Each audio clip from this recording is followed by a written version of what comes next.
මේ විශේෂ වැඩසටහන මේ පාර සාමාන්‍ය පෙළ යන අපේ දුවල පුතාලා වෙනුවෙන්මයි. වසර 12ක් පුරාවට විද්‍යා විෂය උගන්වන ගුරුවරයෙක් විදිහට මං හිතුවා මේ අවුරුද්දේ ඕගොල්ලෝ වෙනුවෙන් සාමාන්‍ය පෙළ විද්‍යා විෂය සඳහා තියෙන අනුමාන ප්‍රශ්න කිහිපයක් ඕගොල්ලන්ට ලබා දෙන්න. ඉතින් මේ වෙද්දි පාඩම් කරලා නැති කට්ටිය ඉන්න පුළුවන්, පාඩම් කරලා ඉන්න කට්ටිය ඉන්න පුළුවන්. මේ හැමෝටම මේ වීඩියෝ එක ඉතාමත් වැදගත් වෙයි. මොකද තාමත් පාඩම් කරලා නැති කෙනෙක් නම් මං අනුමාන කීපයක් දෙන්නම් ඕගොල්ලන්ට. මේ පාඩම් ටික අනිවාර්යයෙන්ම බලාගෙන යන්න. ඔයාලගේ තියෙන සාමාර්ථය ඔයාලටම ඉහළට ගන්න පුළුවන් හැකියාවක් ලැබෙයි. සාමාන්‍ය මේ වෙද්දි පොඩ්ඩක්වත් පාඩම් කරලා නැතුව හිටිය කෙනෙක් වුණත් මේ කියන පාඩම් ටික පාඩම් කරගෙන ගියොත් තමන්ගේ සාමාර්ථය අනිවාර්යයෙන්ම ඒ සාමාර්ථයක් දක්වා ගන්න පුළුවන් හැකියාවක් එයාට හිමි වෙයි. එහෙනම් අපි සරලව මේ පේපර් එක ගැන පොඩි කරුණු කීපයක් කතා කරලම් පටන් ගමු අපේ වැඩසටහන. ඉතින් පුතේ අපි ප්‍රශ්න පත්‍රයේ දිහාට හැරුණොත් ඔයගොල්ලන්ට පළවෙනි කොටසේ MCQ ප්‍රශ්න 40ක් තියෙනවා.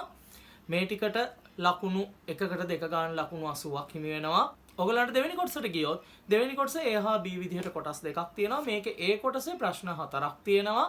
මේක ව්‍යවගත රචනා ප්‍රශ්න ටිකක් තියෙන්නේ.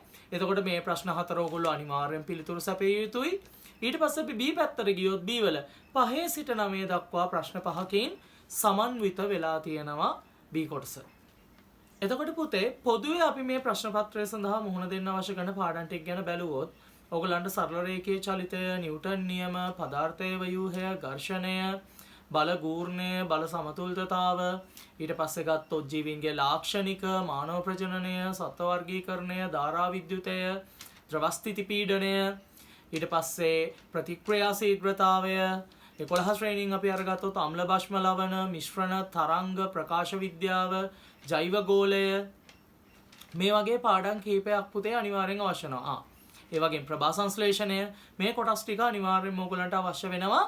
මේ MCQ පේපර් එක සාමාන්‍ය උත්තර ටික ලියා ගන්න අවශ්‍ය වෙන පාඩම් ටික. එතකොට අපි අරගත්තොත් එහෙම අපේ ඒ කොටසේදී ඒ කොටසට මම ඔයගොල්ලන්ට අනුමාන කීපයක් දෙන්නම් මේ පාඩම් වලින් මේ ප්‍රශ්නේ නිර්මාණය වෙයි කියන්න. හැබැයි මම කියන්නේ 100% මේ ටිකම විභාගයේ තියෙනවා කියලා. ඕගොල්ලෝ මේ ටික බලාගෙන ගියොත් ඕගොල්ලන්ගේ ලකුණු මට්ටම ඕගොල්ලන්ට වැඩි කරගන්න පුළුවන් හැකියාව ලැබෙයි. බොහෝ දුරට එයි. මොකද මේක අපි පේපර් එකක් කොහෙන්වත් දැකලවත් කියන දේවල් නෙමෙයි. අපේ තියෙන පළපුරුද්දත් එක්ක දෙන අනුමාන කීපයක්, පහුගිය වසරවල වල පේපර්ස් වල ආව දේවල් එක්ක අපි විශ්ලේෂණය කරලා දෙන අනුමාන කීපයක්. ඉතින් ඕගොල්ලෝ මේ ටික බලාගෙන යන්න. ඊට පස්සේ අපි ප්‍රශ්න ටිකේ අනුමාන ගැන හැරුණොත් පොදුවේ මේ පාඩම් ඔක්කොගෙම්මනේ MCQ පේපර් එක හැදෙන්නේ. ඒකෙන්ද MCQ එකට අනුමාන කියලා කොටසක් නැහැ. ඕගොල්ලෝ මේ දේවල් ටික බලා ගන්න. අපි යමු ව්‍යවගත රචනා කොටසට. ඒ කියන්නේ ඒ කොටසට. ඒ කොටසේ පළවෙනි ප්‍රශ්නය නිර්මාණය වෙන්නේ සම්පූර්ණයෙන්ම ජීව විද්‍යාව තමයි ටාගට් වෙන්නේ. මේකෙදි ජෛව ගෝලය කියන පාඩම තමයි හැමදාම මේකේ ප්‍රධානම ප්‍රශ්න විදිහට දාන්නේ.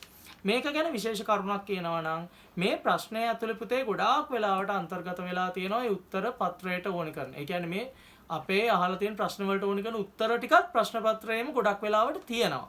ඒකින්ද මේ ප්‍රශ්නේ ඉතාම හොඳින් කියවන්න, කියවල පිළිතුරු සපයන්න. මේ පාරේ මම මේ ප්‍රශ්නෙට ටාගට් විදියට ඔයගොල්ලන්ට දෙනවා පරිසර දූෂණයයි 4R කියන සිස්ටම් එක සහ සංවිධාන මට්ටම් ටික. මේ ගැන හොඳට බලා ගන්න. මේකත් සම්පූර්ණයෙන්ම තියෙන ජෛව ගෝලය කියන පාඩමේදී. ඊට පස්සේ අපි ඒකේ දෙවෙනි ප්‍රශ්නයට ආවොත් මේක ජීව විද්‍යාව තමයි ඕගොල්ලන්ව ටාගට් කරන්නේ. මේකෙදි ප්‍රභා සංශ්ලේෂණයේ මූලික වෙන්න හැකියාවක් තියෙනවා.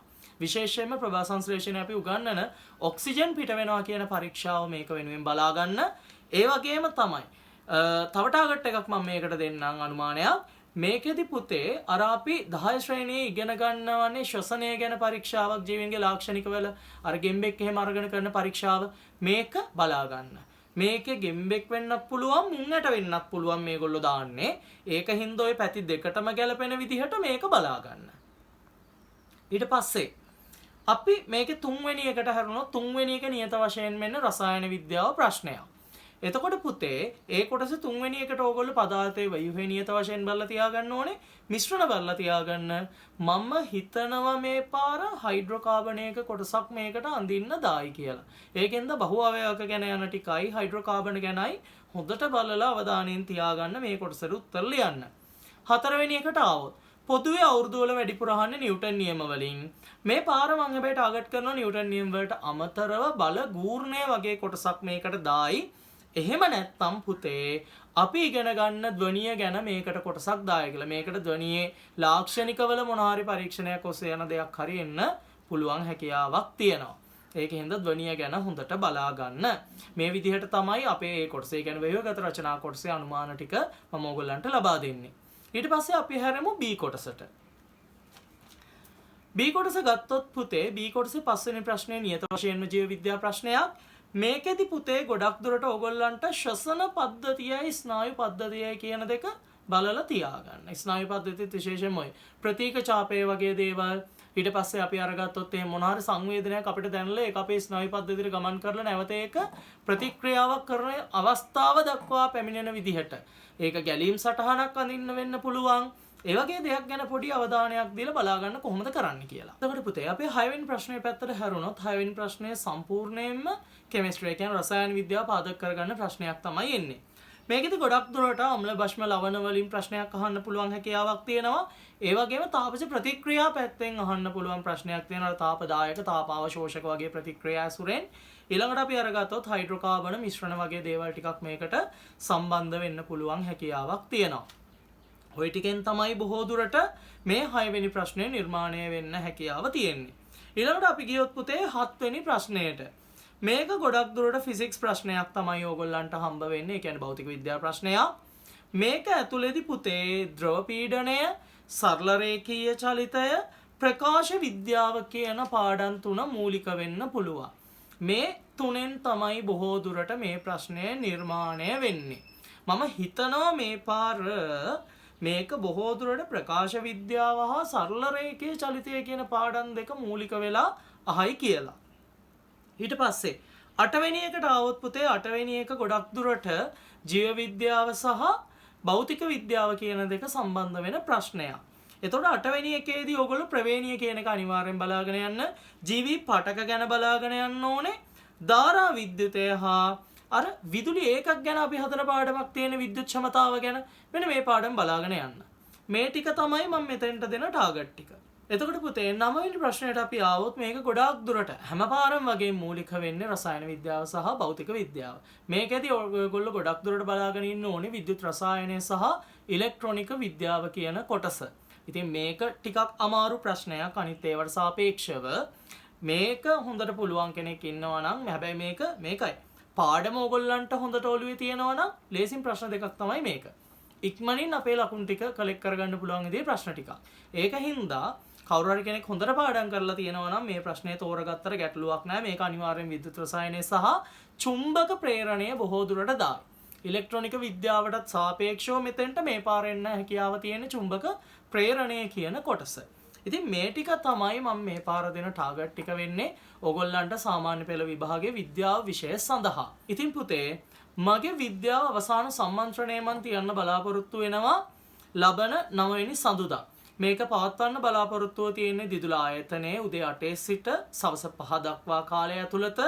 ඉතින් මේකට සම්බන්ධ වෙන්න කැමති කෙනෙක් ඉන්නවා නම් අපි පහලින් අපේ WhatsApp අංක දාලා තියන්නම්. ඒවට මැසේජ් එකක් දාලා ඔයාලගේ ආසනය වෙන් කරගන්න. ඒ වගේම තමයි පුතේ මේ සෙමිනාර් එක ගැන පොදුවේ කිව්වොත් අපි අනුමාන ප්‍රශ්න පත්‍රයක් අරගෙන අපි ඒක ගැන සාකච්ඡා කරනවා.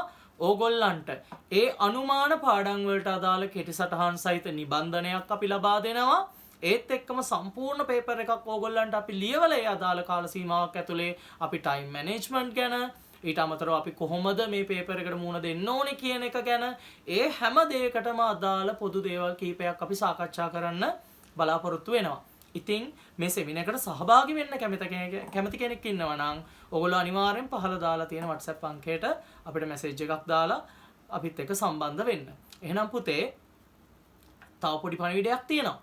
ඔයගොල්ලන්ගේ මේ වෙනකම් පාඩම් කරලා නැති යාළුවා ඉන්නවා නම් එයත් එක්ක මේ වීඩියෝ එක ෂෙයා කරලා බෙදා ගන්න. මොකද එයාටත් උදව්වක් වෙයි. පාස් එකක් දාගන්න අනිවාර්යෙන් එයාගේ විද්‍යා විෂය වෙනුවෙන්. එහෙනම් අදට අපි ගිහිල්ලා එන්න. මම දිල්ෂාන් ජයසිංහ.